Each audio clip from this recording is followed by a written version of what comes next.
আসসালামু আলাইকুম। শুভ সকাল। সরকারি মিডিয়াভুক্ত দৈনিক মুন্সিগঞ্জের খবর পত্রিকায় প্রকাশিত গুরুত্বপূর্ণ খবরগুলো এক নজরে। আজ বুধবার 22 মে 2024 খ্রিস্টাব্দ, 9 জ্যৈষ্ঠ 1431 বঙ্গাব্দ, 13 জিলকদ 1445 হিজরি। এবার শুনুন পত্রিকার আলোচিত খবরগুলো।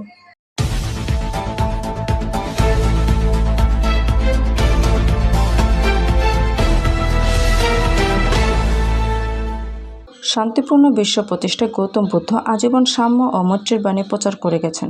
রাষ্ট্রপতি, শান্তি ও সম্প্রীতি প্রতিষ্ঠায় গৌতম বুদ্ধ প্রচার করেছেন অহিংসার বাণী।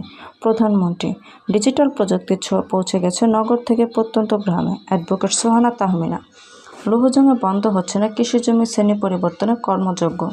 মুন্সিগঞ্জে ফার্মেসিগুলোতে নিম্নমানের ঔষধের ছড়াছড়ি। মুন্সিগঞ্জে আজ বুধবার যেসব এলাকায় বিদ্যুৎ সরবরাহ বন্ধ থাকবে। মুন্সিগঞ্জে গরমের তীব্রতা বেড়ে যাওয়ায় হাসপাতালে রোগীদের চাপ বৃদ্ধি। কচুরিপানায় অবরুদ্ধ ডুবসা 6 ঘড়িয়াকান্দি খাল। আজ শুভ বৌদ্ধ পূর্ণিমা। শ্রীনগরে কারবার ভ্যানের ধাক্কায় 2 জন নিহত। বণিকপাড়া দরগার বাড়ির সড়কে খনাখন্দে যাতায়াতে সীমাহীন ভোগান্তি।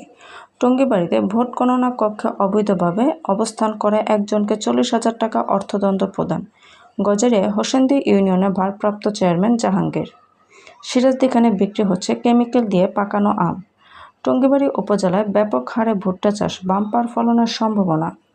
সিরাজদিখানে কমিশন লোভী চিকিৎসকদেরই রমারম ফুড সাপ্লিমেন্ট বাণিজ্য। লৌহজঙে গরমে বেড়েছে তালের বিক্রি। আলুর জমিতে করলা চাষে বাম্পার ফলনে লাভবান হচ্ছেন কৃষক। বিশ্বকাপের আগে শেষ প্রস্তুতি সিরিজে মুখোমুখি পাকিস্তান ও ইংল্যান্ড। টঙ্গীবাড়ি বাজারের পাশে পুকুরের ঘাটলায় ময়লার ভাগাড়।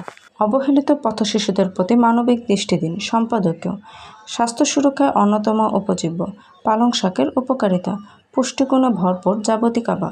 এমনই নিত্য নতুন সকল খবর সবার আগে পেতে অভিযাত্রা চ্যানেলটি সাবস্ক্রাইব করে পাশে থাকা বেল আইকনটি ক্লিক করে আমাদের সাথে থাকুন। ধন্যবাদ।